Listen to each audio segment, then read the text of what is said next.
मैं doctor R के पुरोहित, आपका स्वागत है। आज हम संसदीय शासन की प्रारंभिक बातें जो हैं उस पर चर्चा करेंगे।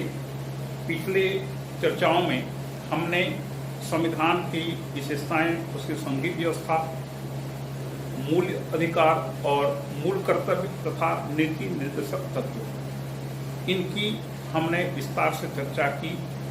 अब हम शासन के संगठन पर विचार करेंगे, लेकिन इसके पहले कि जबकि भारत में संसदीय व्यवस्था की स्थापना हुई है, तो संसदीय व्यवस्था क्या है, यह कहां से प्रारंभ हुआ, इसका जन्मदाता कौन है,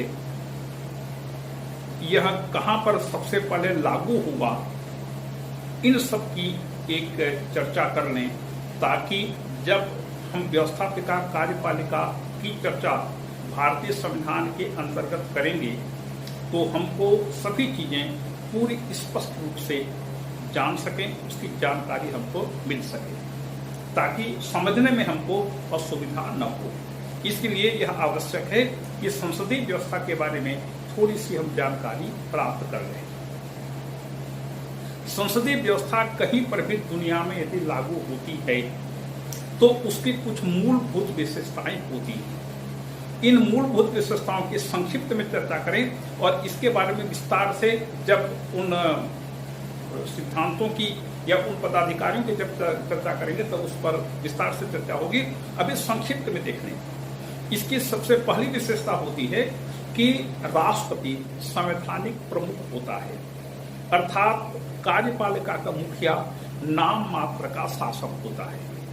वह मंत्रिमंडल के परामर्श के अनुसार अपने समस्त कार्यों और शक्तियों का उपयोग करता है। इसकी दूसरी विशेषता होती है मंत्रिमंडल वास्तविक होता है। शक्तियां राष्ट्रपति के पास होती हैं या कार्यपालिका के अध्यक्ष के पास होती हैं। भारत में राष्ट्रपति कहते हैं, इंग्लैंड में इसे सम्राट कहते हैं। लेकिन शक्तियों का प्रयोग, राष्ट्रपति या सम्राट की शक्तियों का प्रयोग मंत्रिमंडल करता है।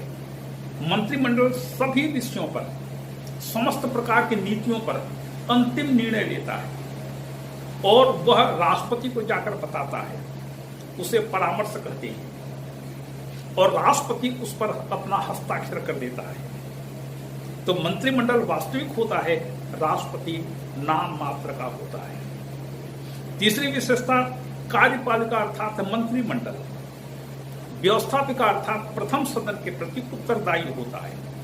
उत्तरदायी होने का मतलब यह है कि व्यवस्थापिका मंत्रिमंडल को नियंत्रित करती है और उससे प्रश्न पूछती है, सरकार के कार्यों की आलोचना करती है, मंत्रिमंडल से जवाब देने के लिए बाध्य करती है और यदि आवश्यकता पड़े तो अविश्वास प्रस्ताव द्वारा व्यवस्थापिका का प्रथम सदन मंत्रिमंडल को पद से भी हटा सकता है।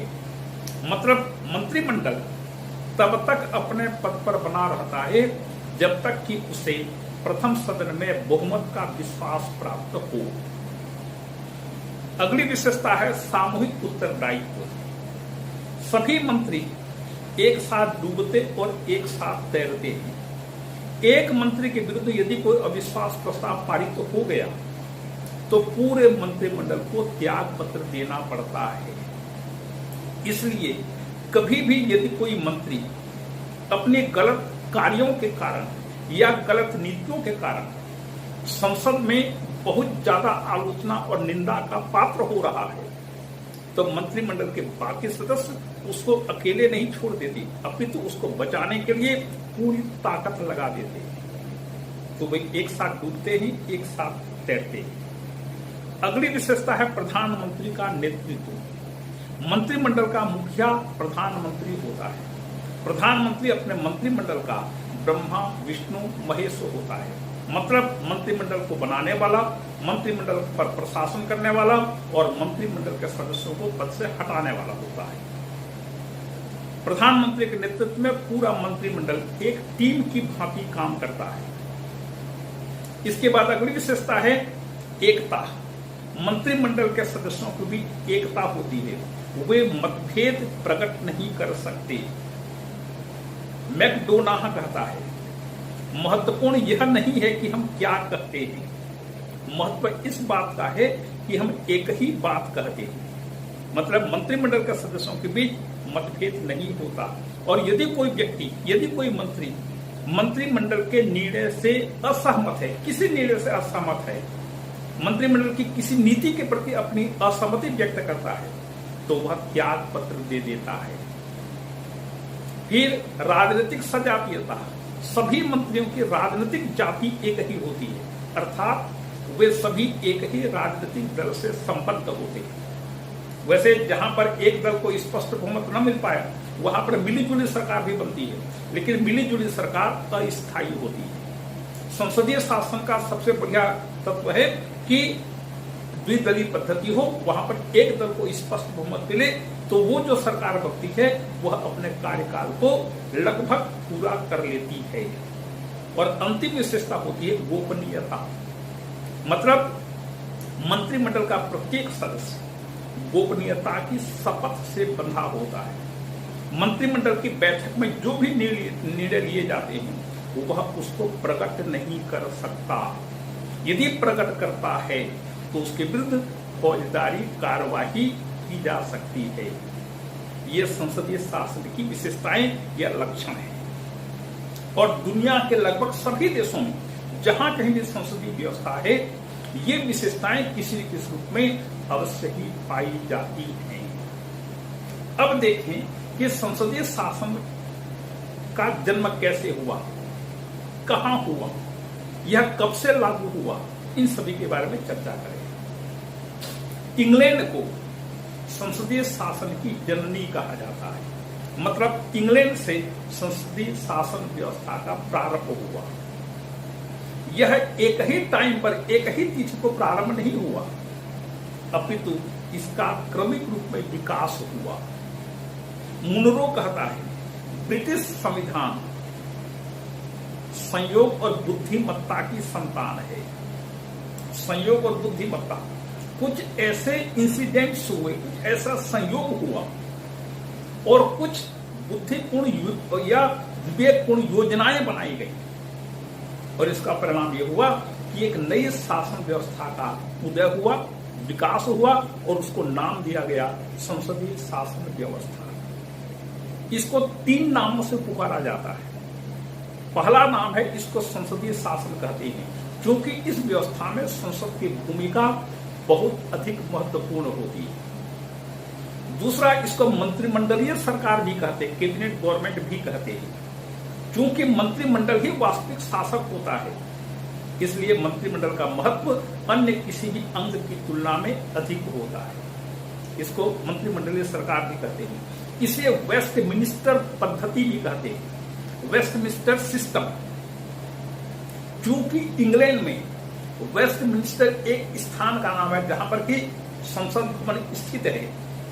वहां पर बैठ करके संसद के नेता अपनी नीतियों का निर्माण करते थे कि किन विषयों में हम संसद में, किन विषयों में हम सम्राट का समर्थन करेंगे अथवा सम्राट का विरोध करेंगे, हमारा अगला कदम क्या होगा, हमारी नीतियां क्या होगी। इसलिए उस बिल्डिंग से चूंकि इस पद्धति का विकास हुआ, इसलिए इसे वेस्टमिनिस्टर पद्धति भी कहते हैं।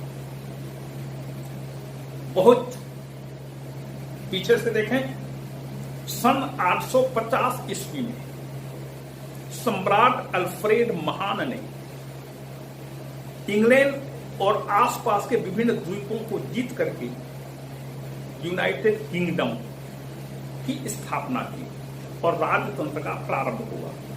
सम्राट अल्फ्रेड महान सन 850 ईस्वी, तब से लेकर के अनेक युग आए, अनेक वंश का शासन यहां पर हुआ, और यह क्रम लगभग 1600 ईस्वी तक चलता रहा।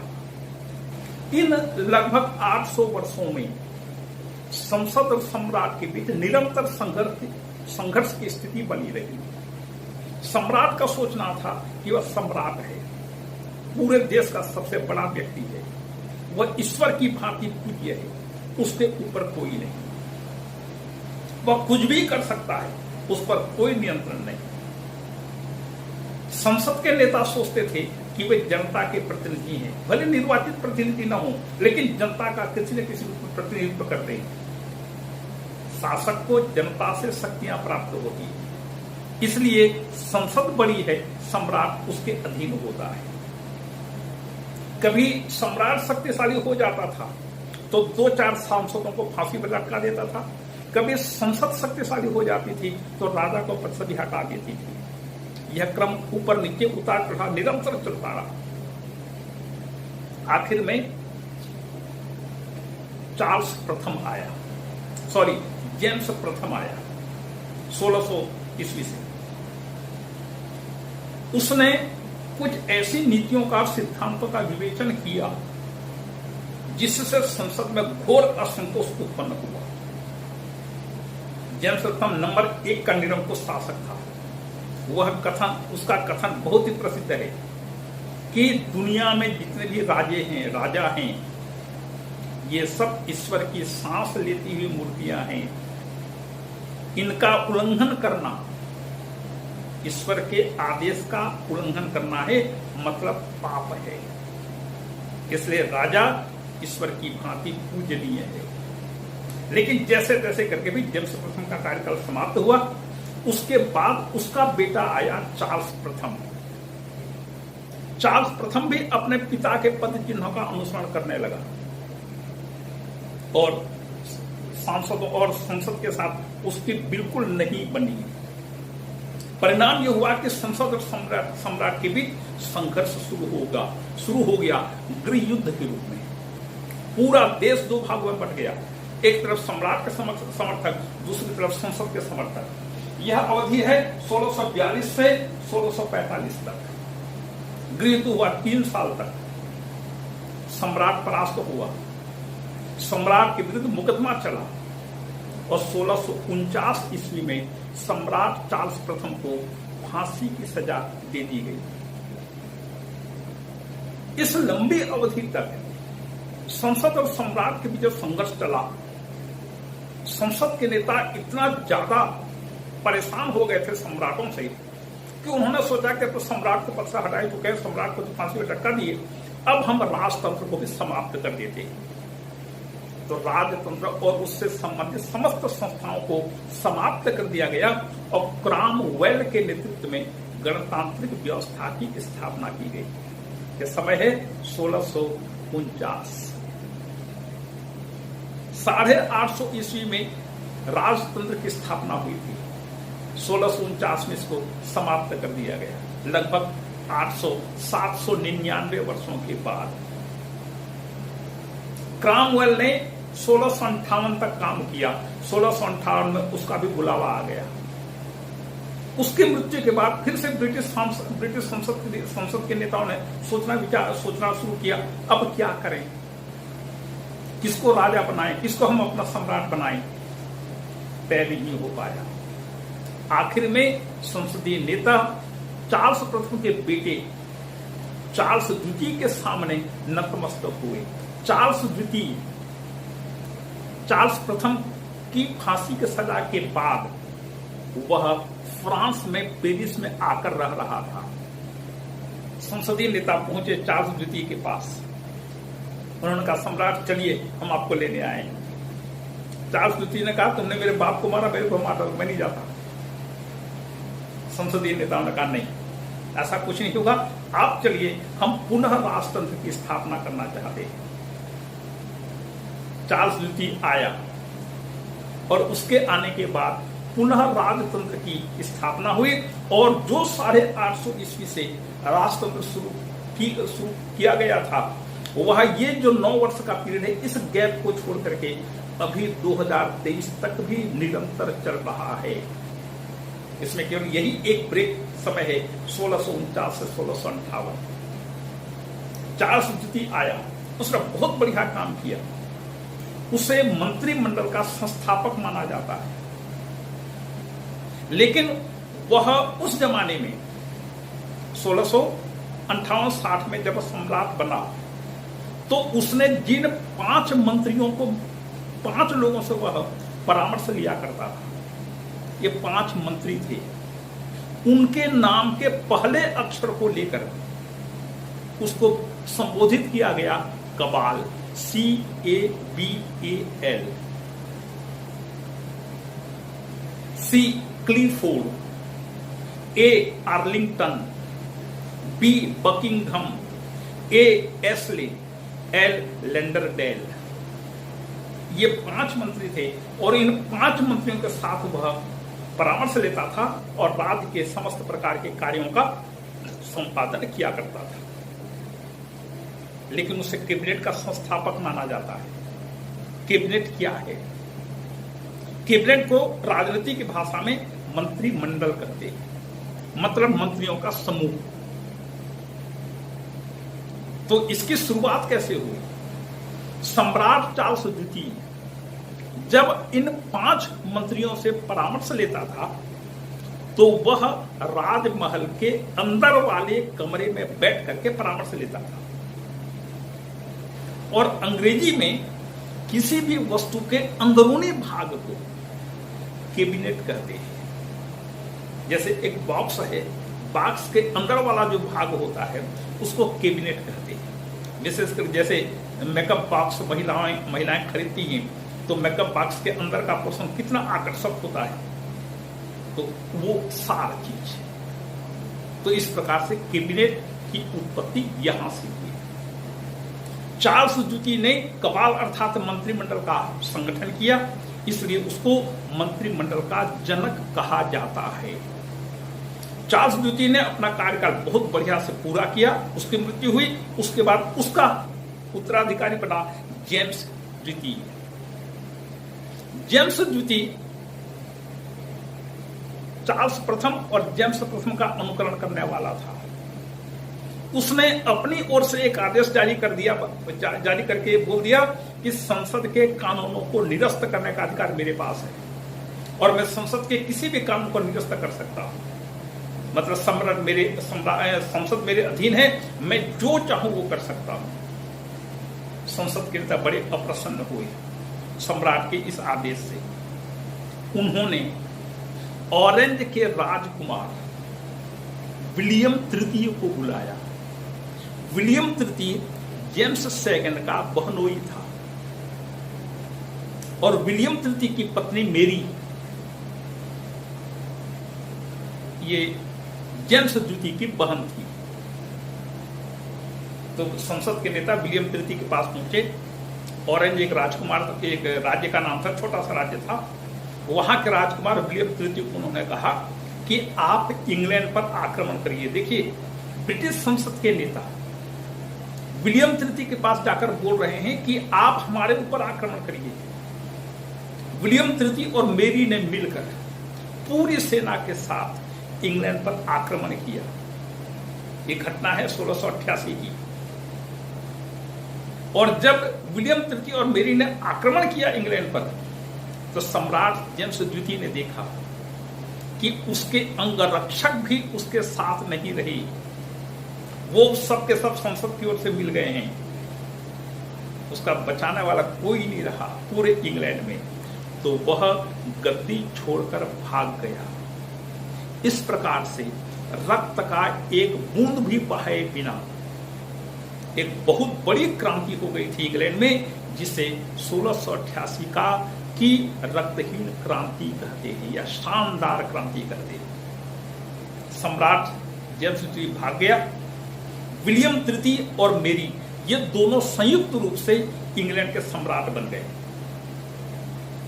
विलियम तृतीय ने संतान था, इसलिए यह तय हुआ कि अच्छा, विलियम तृतीय और संसद के बीच एक समझौता हुआ। इस समझौते के अंतर्गत संसद में संप्रभुता स्थापित कर दी गई। संसद की संप्रभुता, इंग्लैंड में सबसे बड़ा कौन है? संसद है। तो इंग्लैंड में संप्रभुता संसद में है। संसद की संप्रभुता की स्थापना कर दी गई, एक। और दूसरा, सम्राट को संसद का वशवर्ती बना दिया गया। और इस प्रकार से इंग्लैंड में एक नए युग की शुरुआत हुई। विलियम तृतीय निसंतान था, इसलिए यह तय हुआ कि विलियम तृतीय की मृत्यु के बाद उसकी महारानी मेरी महारानी एन के रूप में शासन करेंगी। तो विलियम तृतीय की मृत्यु के बाद उसकी महारानी एन के नाम से साम्राज्य बनी, उन्होंने शासन किया और उत्तराधिकार कानून फिर से एक नया बनाया गया और यह तय हुआ कि महारानी एन की मृत्यु के बाद जर्मनी के हेनोवर वंश को ब्रिटेन की राजगद्दी सौंपी जाएगी। देखिए, एक महत्वपूर्ण बात यह है कि सम्राट कोई आम आदमी नहीं बन सकता। सम्राट बनेगा तो सम्राट का वंश से ही बनेगा, सम्राट के वंश से बनेगा। जैसे जंगल में शेर होता है, शेर ही हमेशा राजा बनेगा, सिंह ही राजा बनेगा, कोई दूसरा प्राणी जितने भी शक्तिशाली हो वो नहीं बनेगा। तो सम्राट के खानदान का ही कोई व्यक्ति सम्राट बन सकता है, तो कोई दूसरा व्यक्ति नहीं बन सकता। तो इंग्लैंड में क्या ऐसे उससे कम योग्य व्यक्ति थे? नहीं, लेकिन फिर भी सम्राट का पद सम्राट के परिवार के सदस्य को ही मिलना चाहिए।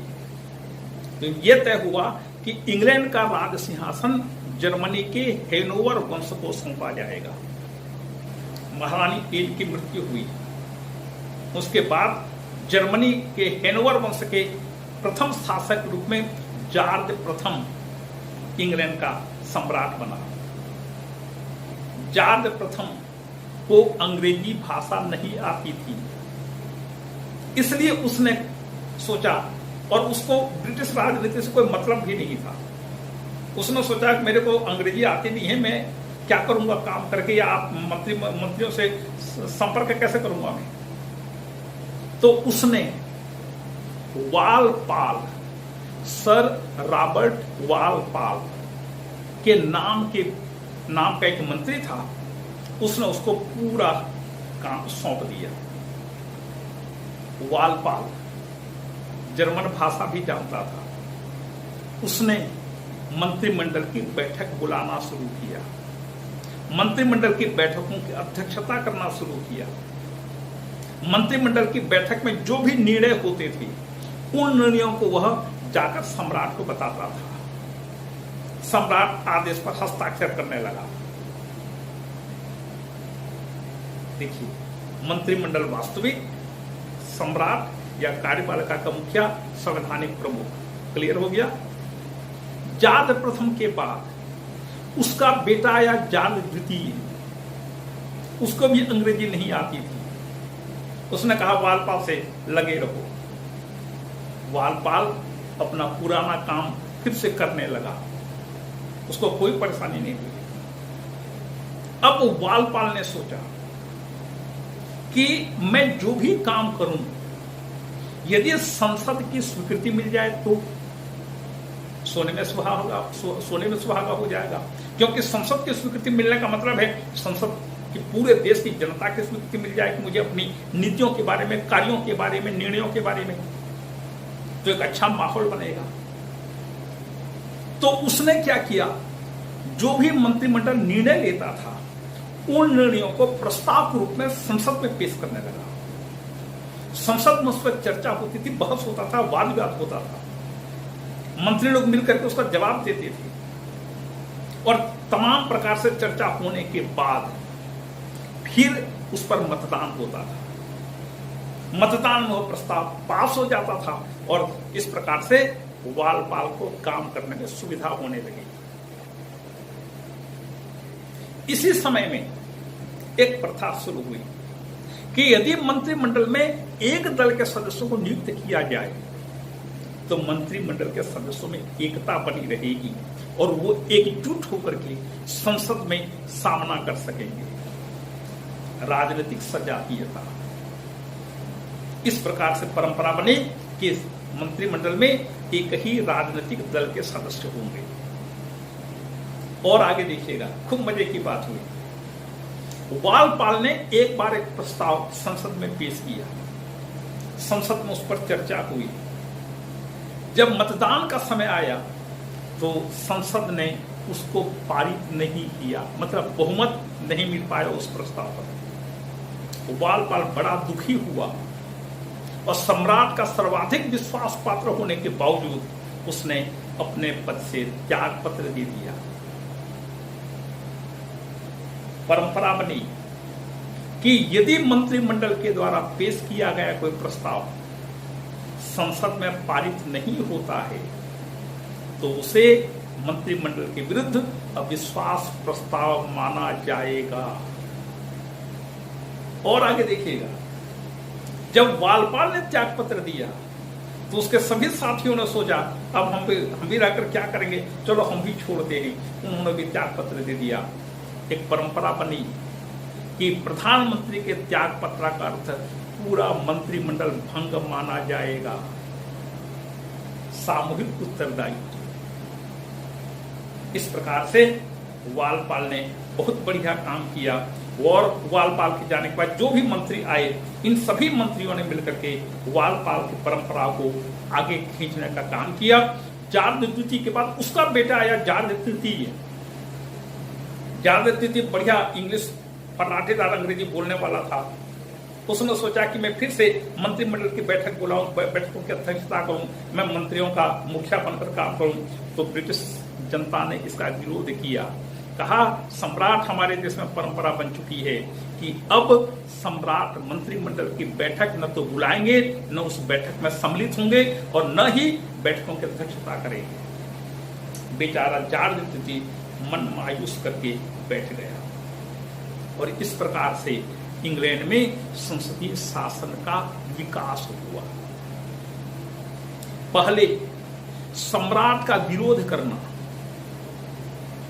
देशद्रोह माना जाता था, लेकिन जैसे जैसे प्रजातांत्रिक व्यवस्था की शुरुआत होने लगी, जैसे जैसे संसदीय शासन व्यवस्था ने अपना बढ़िया स्वरूप लेना शुरू किया, तो लोगों में ये विचार आया कि सम्राट के प्रति वफादार होते हुए भी सरकार की आलोचना की जा सकती है। और इस प्रकार से विरोधी दल के नेता को कैबिनेट मंत्री का दर्जा दिया गया। ये विरोधी दल को महत्व दिया जाने लगा और इस प्रकार से देखते हैं कि संसदीय शासन का प्रारंभ इस प्रकार से क्रम रूप में हुआ। एक महत्वपूर्ण बात यह है कि संसदीय शासन की ये जो विशेषताएं हैं, ये विशेषताएं मतलब सैद्धांतिकरण बाद में हुआ, पहले संसदीय शासन का क्रियात्मक रूप हमारे सामने आया और वहां पर इंग्लैंड में जो जो घटनाएं घटी, इन सभी घटनाओं को संसदीय शासन के लक्षण के रूप में स्वीकार कर लिया गया। एक और मजे की बात, प्रधानमंत्री के बारे में थोड़ी चर्चा कर रहे हैं। पहले जितने भी प्रधानमंत्री होते थे इंग्लैंड में, ये सब हाउस ऑफ लॉर्ड्स के सदस्य होते थे। ये House of Lords, House of Commons, यहाँ पर दो सदन हैं। इनका विकास कैसे हुआ संसद के चैप्टर में, इस पर विचार करेंगे। अभी इतना मान लीजिए कि इंग्लैंड में संसद के दो सदन हैं, House of Commons, House of Lords. अब पहले चूंकि हाउस ऑफ लॉर्ड्स का बहुत अधिक महत्व होता था, इसलिए इंग्लैंड में जितने भी प्रधानमंत्री बने, मतलब कि वालपाल से लेकर के लगभग 1902 तक जितने भी प्रधानमंत्री बने, ये सब के सब हाउस ऑफ लॉर्ड्स के सदस्य होते थे। 1902 में लॉर्ड सेलिसबरी ने त्याग पत्र दिया। इसके बाद कुछ ऐसा संयोग हुआ कि इंग्लैंड में हाउस ऑफ लॉर्ड्स का सदस्य प्रधानमंत्री नहीं बन पाया। हाउस ऑफ कॉमन्स का नेता प्रधानमंत्री बनने लगा। 1902 से लेकर 1923 तक ये व्यवस्था बनी रही। 1923 में दो व्यक्ति प्रधानमंत्री पद के दावेदार हो गए। एक था बाल्डविन, हाउस ऑफ कॉमन्स का नेता, और दूसरा था लॉर्ड कर्जन, वही बदमाश बंग भंग वाला लॉर्ड कर्जन, दुर्धर्ष राजनीतिज्ञ Lord Curzon, House of Lords का नेता। दोनों दावा करने लगे हमको प्रधानमंत्री बनाइए। सम्राट ने हाउस ऑफ कॉमन्स के नौसिखिया नेता बाल्डविन को प्रधानमंत्री बनाते हुए दो तर्क दिए। लॉर्ड कर्जन का दावा उन्होंने अस्वीकार किया, बाल्डविन को प्रधानमंत्री बनाया और प्रधानमंत्री बाल्डविन को बनाते हुए सम्राट ने दो तर्क दिए। पहला तर्क था, चूंकि मंत्रिमंडल की जिम्मेदारी हाउस ऑफ कॉमन्स के प्रति है, इसलिए हाउस ऑफ कॉमन्स का नेता ही प्रधानमंत्री बनेगा। और दूसरा तर्क उन्होंने दिया, जिस सदन में विरोधी दल ही न हो, हाउस ऑफ लॉर्ड्स में विरोधी दल नहीं होता, सबके सब अनुदान दल ही होते, तो जिस सदन में विरोधी दल नहीं होता उस सदन के नेता को प्रधानमंत्री बनाना औचित्यपूर्ण नहीं है। इस प्रकार से बाल्डविन को प्रधानमंत्री बनाया गया और उसके बाद जितने भी प्रधानमंत्री बने ये सब के सब प्रधानमंत्री हाउस ऑफ कॉमन्स का सदस्य होने लगे।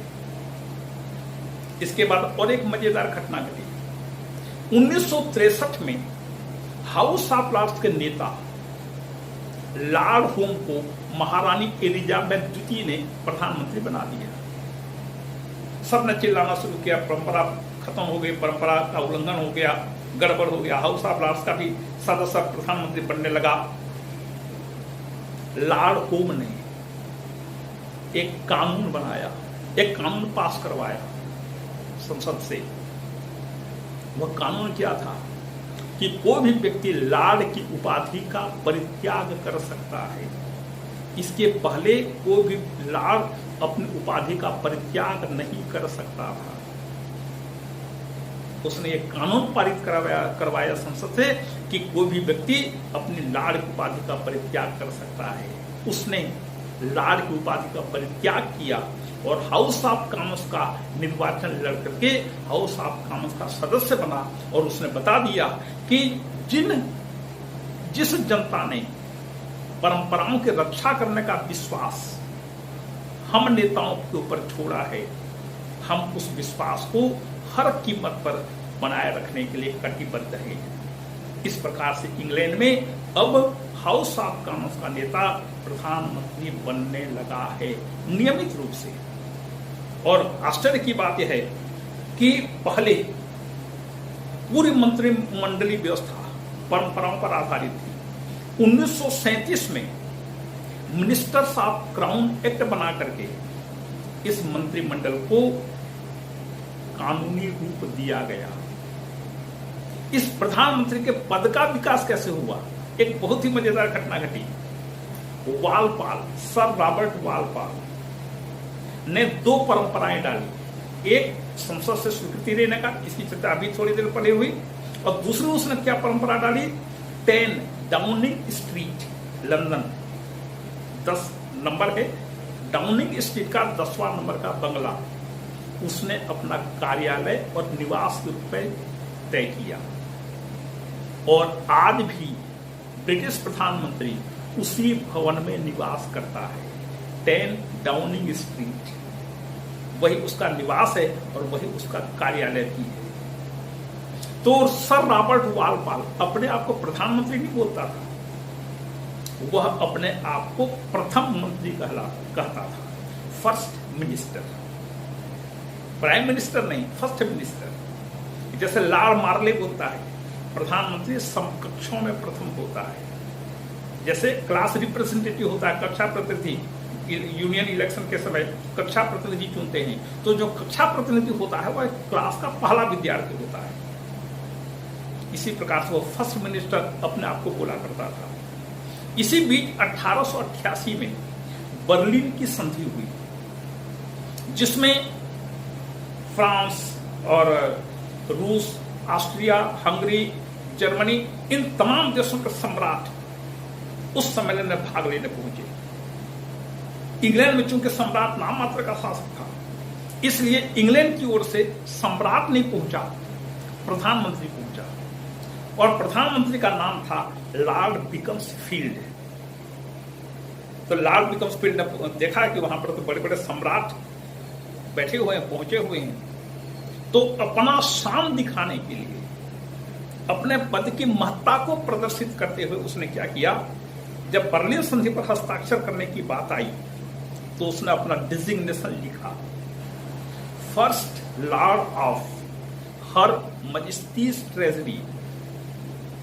महारानी विक्टोरिया थे उस समय, तो उसने कहा first Lord of her Majesty's treasury, महारानी के राजकोष का पहला लॉर्ड, और and prime minister of England, या यूनाइटेड किंगडम ऐसा लिख करके उसने अपना हस्ताक्षर किया और तब से इस पदधारी व्यक्ति को प्रधानमंत्री के नाम से संबोधित किया जाने लगा।